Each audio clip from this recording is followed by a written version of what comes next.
So these two Lamborghinis that I'm going to be driving today are basically in every single Petrolhead's cool books. We've got this one which we're going to be driving first, the Lamborghini Reventon, and then we've got the Lamborghini Aventador. Now these two cars are kind of important because this car and the Murcielago SV was basically the last two cars to sport the old Lamborghini V12, which basically spawned from the Miura and was used all the way through, like the Countach, the Diablo, the Murcielago, and then this, the Reventon. So yeah, it's kind of a last hurrah along with the SV for this sort of V12. And then we get the Aventador, which is basically the modern day V12 for Lamborghini. So it's going to be an interesting test. As you all know, my tests are basically coming down to what one is most fun and which one connects with me most. So we're going to start with the big black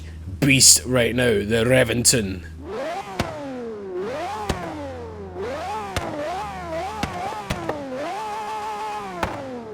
God, you gotta love that old V12 sound, man. But anyway, let's go ahead, take it for a little bit of a drive. I think we're going to take it up near the Outback today, guys. We haven't been there in a couple of videos, because with the G65 that we done the other day, we were basically all the way around the rainforest and round about the shipwreck area. So yeah, I have driven this car before in the game. I only got it the other night, took it on a little bit of a test spin, and all I've got to say is, it's fantastic. Absolutely fantastic. One of the coolest looking cars in this game. It's a tad expensive though, I must say that. It's a bit expensive. I think it's run about 1.9 million in the game, but it's definitely worth the price, because just look at it, man. Get the little sort of bullhorn bits at the back. I know they're air intakes to cool the engine when it gets too hot. It's freaking amazing. Now, the one thing which is a little bit iffy, as you've seen there, is the brakes under actual stopping power, because they do like to lock up. Now, I drive with ABS on, and they still kind of lock up like that, man. It's kind of crazy. It's pretty damn crazy. There's a little Gallardo. My little baby brother. My very, very, very, very less expensive baby brother, because this thing I believe is like 1.9 million in real life as well.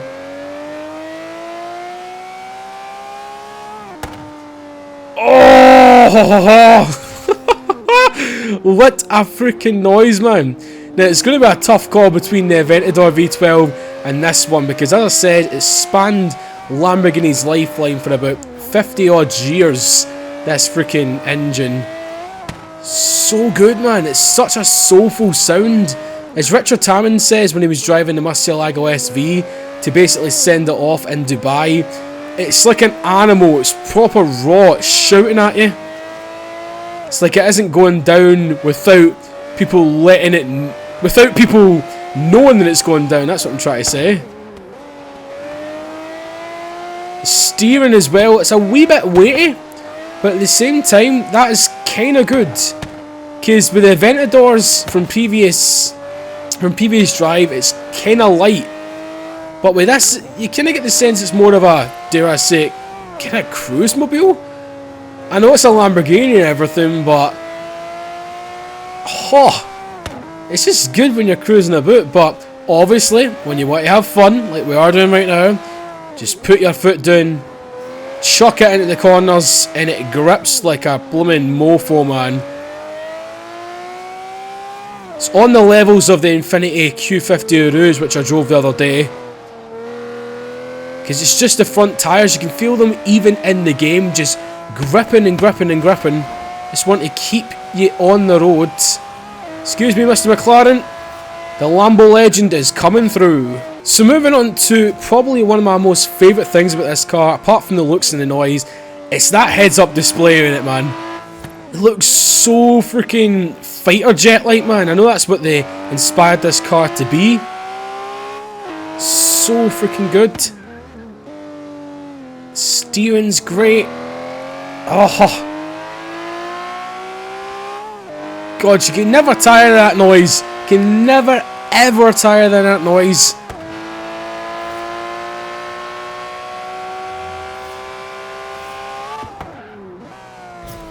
Oh man. Now sadly we won't be drifting right now because this thing has all-wheel drive, but the specs that it has, obviously it has the 6.5 litre naturally aspirated V12. It's good to drive a naturally aspirated car for a change, with 641 horsepower and 486, I believe, 486 foot-pounds of torque, 0 to 60 in 3.4 seconds, and it has a top speed in the game of 219 miles an hour, but I know it's running about 205 miles an hour in real life. I don't know why Forza do that, as I mentioned before, but yeah, I've got another converted weight right here. So if you're from America, you'll get it in pounds. If you're from the UK, you'll get it in kilograms. So yeah, in America, or in pounds, I should say, it weighs 4,068, and in kilograms, it is 1,845. So it does. Oh Jesus Christ, McLaren! Fucking brake checking me there, the bastard. But yeah, it does gain away quite a lot, man.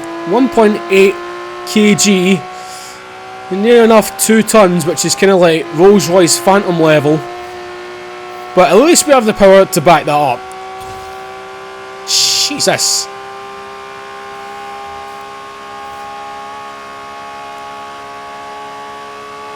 And into 6th gear. My ears are bleeding, officially. I'm going to need to brake for this corner.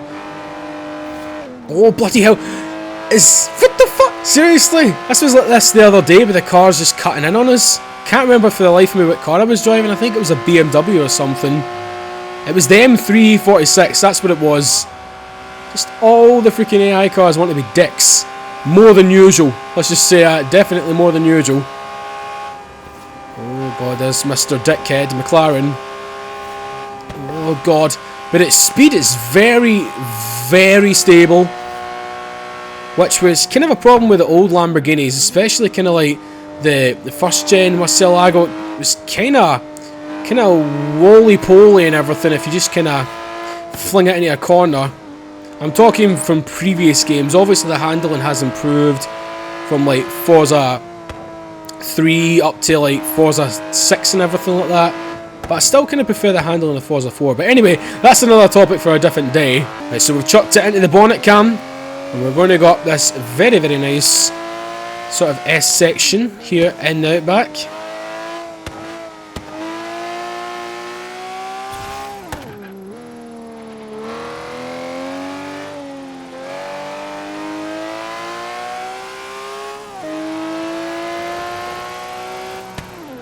Got to brake because I don't want to slam right into Metberg in his i8. Yeah, it handles them very nicely. Oh god. But bear in mind this is a very wide car, so I'm surprised we actually fit through that there. She's got some very wide hips. Kind of like Nicki Minaj style, but in Lamborghini form. Right, here we go, 4th gear. Excuse me, Mr. Vet.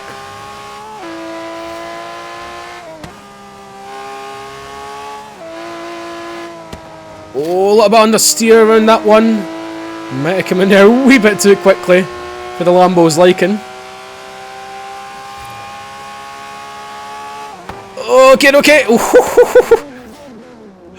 Oh man, I was kind of cutting the freaking limit with that one there. But anyway, the Reventon is an absolute peach of a car. It looks menacing. It's like a freaking Italian demon.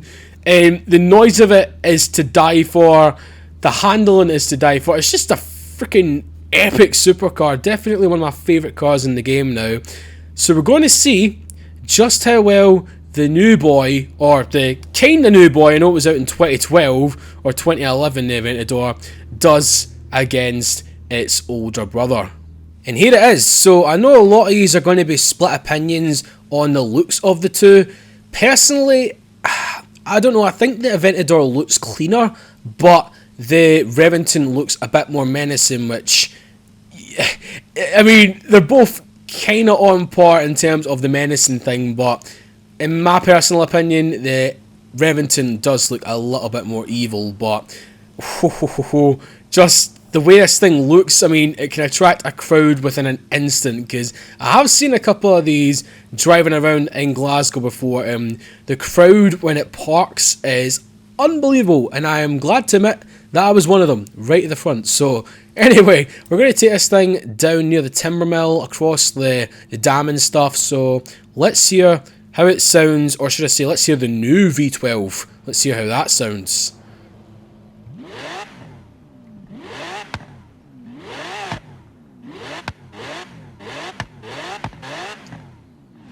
Now, I know there's a lot of people saying that the Aventador doesn't sound quite as good as it does in real life in this game, because I think they're basically complaining that it's not as furious as it sounds in real life, or it's not on point for what it sounds like in real life. But personally, I think it sounds pretty good, actually. Not as good as the Reventon, I must say, because the old V12 is always going to beat this one, at least in my thoughts. But straight away you can notice the difference in terms of the handling. This is a lot more lighter, a lot more agile than the Reventon. It doesn't feel like a tank. And that's because it isn't a tank. It actually weighs 3,472 pounds. And in kilograms, that is 1,574.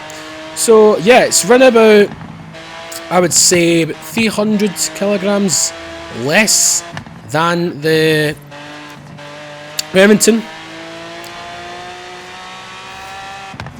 God, you can feel it through the corners. You can feel it. Super precise, super direct, all-wheel drive. Oh, and it's got a better overrun sound as well.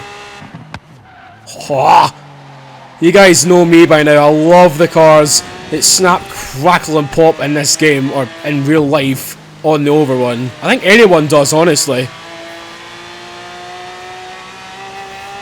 Is he going to manage it through the water? Yep, plows straight and true, man. Not too bad indeed. Now, it's got the same problem as the Reventon. Still kind of locks up under braking in ABS. It's a little bit wet around here, obviously, since it is the rainforest, but that grip! Jesus! I thought the Reventon had a good turn in, man, but bloody hell. You have a bucket list challenge to complete. Alright, Anna, I'm doing a test right now. I don't need you to put your input in. I swear to God, if she blooming interrupts me one more time, I'm going to smack her up. Smack my bitch up. Now, the only complaint that I really have about the Aventador is the kind of claustrophobicness of the interior.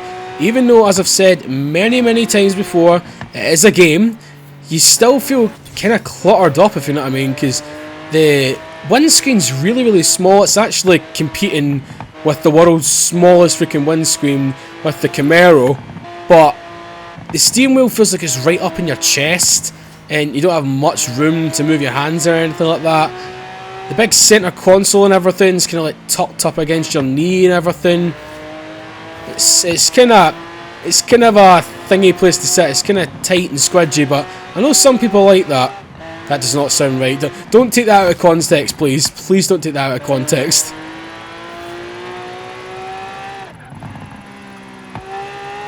I'm liking it so far around these long sweepers of the rainforest. We've got the brakes. Oh, they're good. They're very good. Could be a little bit stronger though, but apart from that, they're still good.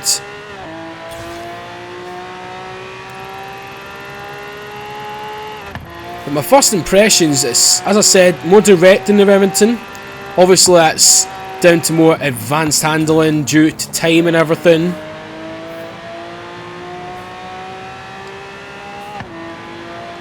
There you go, Mr. Subaru, thanks for letting me buy it. But it's not a hard car to drive, surprisingly. I mean, when you compare this to like the old Murcielago or like a Diablo or a Countach, they're pretty damn hard to drive, man. But this, you can shove a dog in it and it'll freaking drive. Seriously. Might be a bit messy afterwards, but still. It's great on the straightaway, obviously, because it has a top speed in real life of 217 miles an hour, but somehow 232 miles an hour in game. Oh, Forza, I swear to God. But yeah, 2.8 seconds to 60. and 700 horsepower with 509 foot-pounds of torque. So she is no slouch, man. She is no slouch. You can still keep up with the big boys, and thank you, Forza Lag, for continuing to interrupt me. There is one place that I want to go to before we actually finish up the review of both of the cars. And I think you know where it is. It's just coming up. Turn right. I'm going to shut up now.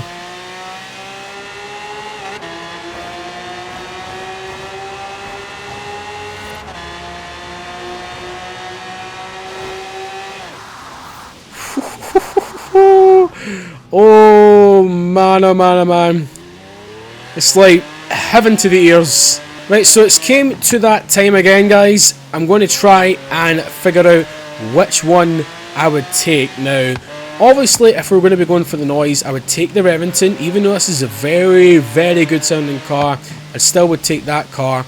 In terms of looks, for the more clean factor, I'd go for the Aventador. For the more menacing, get the fuck out my way sort of look, I would go for, oh Jesus Christ, why does it have to be an F-type of hit? But as I was saying, I'd go for the Reventon for a more badass look.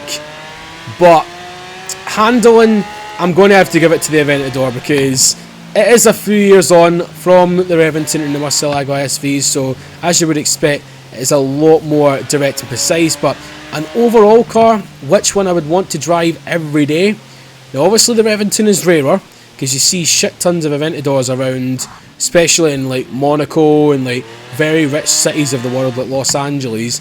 So in terms of standing out, in terms of being unique, I'd probably go for the Reventon, man, because it's an overall more cool car for me. Honestly, you guys can let me know in the comments section below. But yeah, that is going to round up this review of the two cars. I hope you really enjoyed it, guys. If you did, then a like always does help out the channel. Subscribe if you are brand new, and also share it around on Facebook, Twitter. You can also follow me there as well. We're nearly at 7,000 followers on Twitter, so thanks very much for that too. I've also got an Instagram which you can follow, which we're nearly at 1,500, I believe. Nearly at 1,500 followers, so thank you for the continued support, guys, and let me know what you want to see in the next old versus new episode. I've got a few written down and in mind, they're going to be good. So yep, I'll see you in my next video from me and the two big bulls. Bye bye.